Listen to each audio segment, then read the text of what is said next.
తెలుగుదేశం నాయకులు కార్యకర్తలు అందరూ కూడా ఎన్ని ఆవేశాలను కూడా అణిచివేసుకొని ఈరోజు పనిచేస్తాం.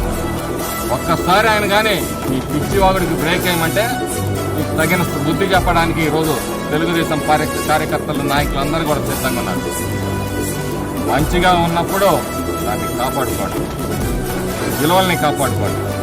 ఇంకా ఏదో మేము వెనకట్లాగా రౌడీయిజం గూండాయిజం చేస్తామంటే ఒక్కొక్కడికి ఉక్కు రేక్ కొడతారు తెలుగు తమ్ముళ్ళు, గుర్తుపెట్టుకోండి.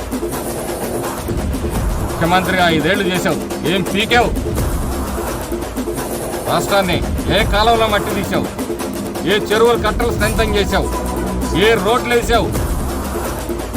సిగ్గులేదా మాట్లాడటానికి? చూస్తున్నావు, ఒక్కొక్కటి ఈ బతుకులన్నీ బయటపడతాయి. ఎవరిని వదిలిపెట్టే ప్రశ్న లేదు. ఒళ్ళు దగ్గర పెట్టుకొని మాట్లాడండి.